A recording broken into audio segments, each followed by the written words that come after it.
let's keep it moving on this show here because we have the NFL trade deadline to react to here, starting with a couple of wide receiver trades to discuss. The first one here, Jakobi Meyers traded from the Las Vegas Raiders, goes to the Jacksonville Jaguars in exchange for a 2026 4th and 6th round pick. Ray, this was the most obvious player to get traded at the deadline. We have some surprises here to talk about. This one I think you could see coming from a mile away. What's your reaction to Jakobi Meyers now entrenched as the wide receiver for Jacksonville? Where is this one going? My initial thoughts were, what is really happening with Travis Hunter and Brian Thomas Jr.? That was my initial thought, right? You gave up a 4th and a 6th for a wide receiver on a team in which you said Travis Hunter's knee is okay. It's not that big of a deal. He's only going to miss a couple of weeks. He's avoided serious injury per Jacksonville, right? Still don't know what it is. Brian Thomas Jr., after having that incredible rookie season, we thought it was going to be wheels up in week 9 without Travis Hunter. That didn't happen. We saw Parker Washington play very well in absence of Travis Hunter. And let's not forget that of the 55 Brian Thomas Jr. yards, 34 of them came in the 4th quarter on the play in which he got injured. So I'm looking at this team and I'm thinking, okay, well, if you feel good about Thomas, you feel good long-term about Travis Hunter, why on earth would you pay a 4th and a 6th for Jakobi Meyers? To me, I did not see this landing spot happening. I didn't think it would be Jacksonville, but here we are, right? Especially with the reports or some rumors that it's just a low ankle sprain for Brian Thomas. Then why? Like, my question is why? Do I like the move? I gave it a C grade. I think it's fine. Okay. I still have questions with Trevor Lawrence. I want to see what this looks like when you do get back Brenton Strange into this offense. What I don't believe is that he just drops into this offense and he's just a locked and loaded, bona fide wide receiver 1 here with Jacksonville. I am still very much, from a fantasy perspective, we'll see. He's in a spot where he should do well, but does Parker Washington go away? He's always had chemistry with Trevor Lawrence. If Brian Thomas is a low ankle sprain and he's on the field, like I would have preferred Jakobi Meyers go elsewhere, but here we are. What did you think about it? Because he's a good player. Has nothing to do with Jakobi. Has nothing to do with the caliber of player that Meyers is. I see your tweet, right? Makes sense with Hunter on IR, BTJ hurt. But if it's not as bad as they say, why do you go do a short-term move for players that you think could be back in 2 to 3 weeks? It's a good point. I think that the reality is, though, that a lot of these depth players for the Jacksonville Jaguars have not shown up. Like De'Ami Brown has been a big disappointment for them, and I think that they probably wanted him to be a little bit more. I think Brian Thomas has obviously been a disappointment, and they've mostly now relegated him to a very simple X receiver role as they try to, rebuild his confidence and rebuild him. But I expect him to miss a few weeks here, obviously, with the injury that he suffered. And Hunter, I think it sounds like an injury that could keep him out 4 or 5 weeks, something like that. When Liam Cohen talked about it, he seemed, number one, pretty devastated about it. And number two, kind of was a little bit more, we'll see in terms of can he be back for a playoff push for this team. That signals to me, yeah, he's definitely going to miss 3 more weeks after missing last week. But I don't expect him to just come back here in short order. And that, to me, is the key part of this here, is that they needed somebody then, like, with Brian Thomas Jr. out of the mix at the end of the last week's game, it's Parker Washington and like Austin Trammell, Tim Jones. And I do think that Jakobi Meyers really fits the offense. Like, he fits perfectly with what this team wants to do. He's a reliable player. He doesn't drop the football, as we showed the stat there, 1.1% drop rate over the last 2 years. His wide receiver coach, by the way, this is why I think he could really hit the ground running. I love when these NFL trades happen and you start to try to see, like, okay, let's piece together who knows who here. Edgar Bennett, the wide receiver coach for the Jacksonville Jaguars, was the wide receiver coach for the Raiders from 2018 to last season. So spent 2 years with Jakobi Meyers. There's familiarity there. And he runs those in-breaking routes that have really struggled for Jacksonville this year. So I think he can come in here and be an immediate fantasy starter. I think the key, though, in terms of what can he be versus what can Parker Washington be, it comes back to what I was talking about with Justin Boone yesterday.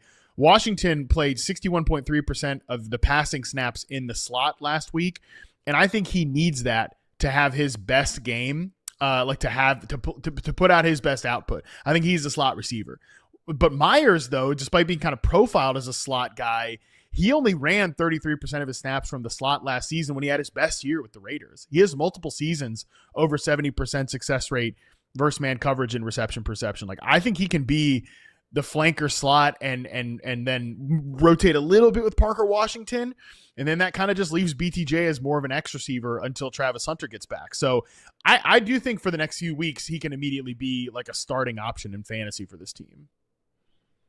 I'll just say that the usage for all of these receivers has been stank. Like, it's been like, you look at the production versus how they've been used in this offense. Brian Thomas Jr. collectively has the highest usage score, 10 points per game. Brenton Strange, 8 points per game. Parker Washington, 8 points per game. Dyami Brown, 7 points per game. And none of them being used in a range historically where even wide receiver twos live. Like, that's where they're at. None of them have great usage. They're all below the line.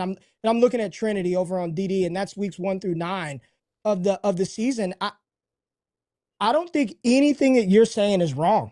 This has nothing to do with Meyers, the player, and the fit might be right.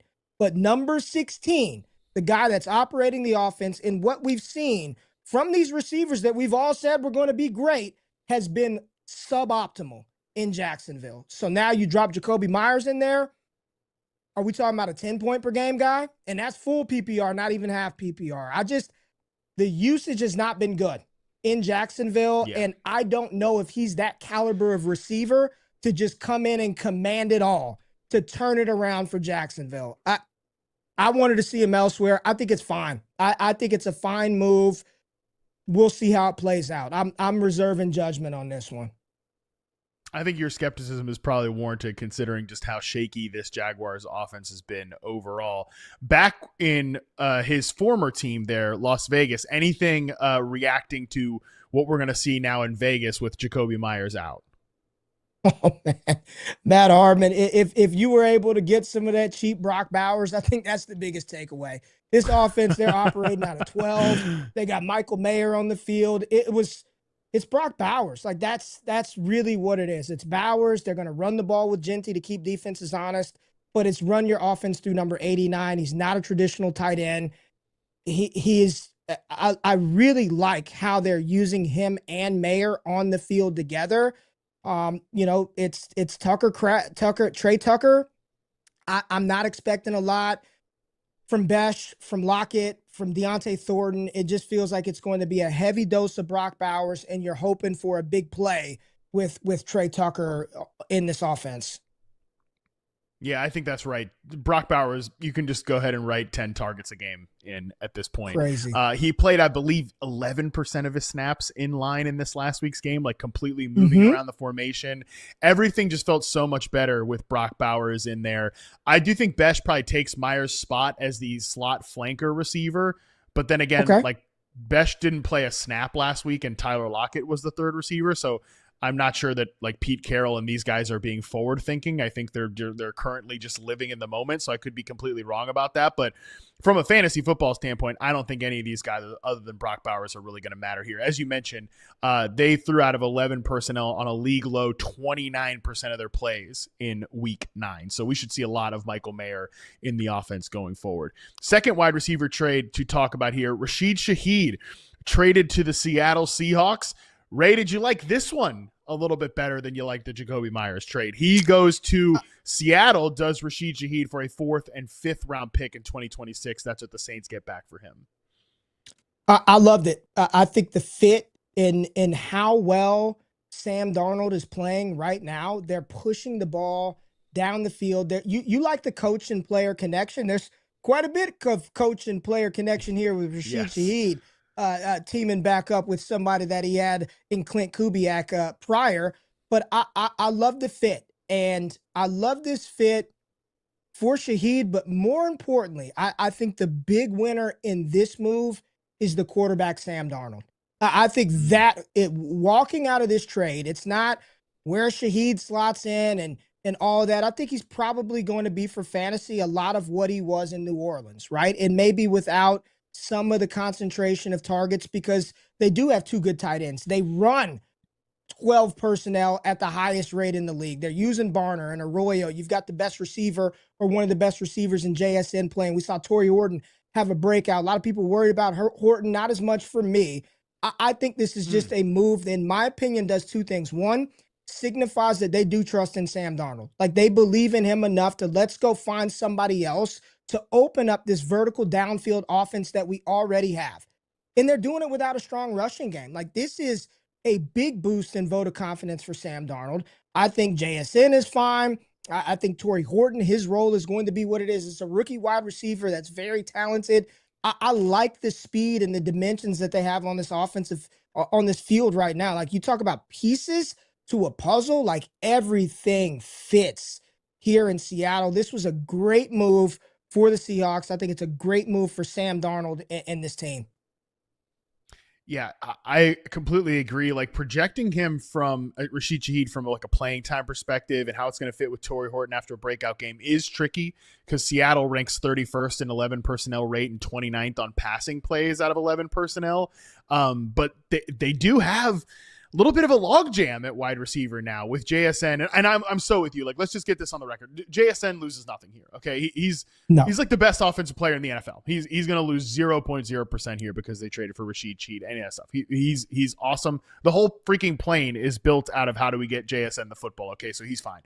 But the complementary players, Shaheed, who I think is awesome. I think Shaheed is fantastic, dude. He is not just a deep threat. He's going to be a deep threat for this team. Right? Sam Darnold already leads the NFL in yards on 20+ yard throws, 689. So he's already doing that. Now he's going to get another guy here that can throw the football downfield, 686 yards on throws of 20+ yards. Excuse me.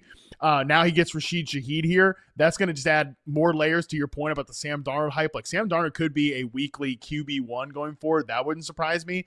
But it's just like, how does it mix in with Shaheed and Torrey Horton? Because Cooper Kupp, let's just be honest. Like Cooper Kupp doesn't bring a lot as a receiver anymore. He's probably still going to have a role on this team, but he has one game over 60 yards this year and 4 games under 35. To me, I think he becomes more of a situational role player. Shaheed is a guy who can go over the top. Torrey Horton's a guy who can go over the top. And I think this is actually a signal. I'm not saying that they're going to suddenly become a heavy 11 personnel team. And I do think that this slows the wheels a little bit on the Torrey Horton, not even a little bit. I think it slows the wheels on the Torrey Horton breakout season this year in the back half. Shaheed being there, it just does. But I also think that this signals that they know that they need to get better in these like pure drop back situations. They can't just be hey, we get teams in base and we attack out of 12. They need to spread the field a little bit more. And they actually had some success doing that in last week's game. And now I think they're going to want to do even more of it. So Shaheed was averaging just over 7 targets per game in New Orleans. I'm not sure he's going to do that here, but the odds that he has these big downfield weeks do increase because I have seen Spencer Rattler and I've seen Tyler Shuck in back-to-back week miss him on deep passes. Sam Darnold has been hitting those deep passes this year, Ray.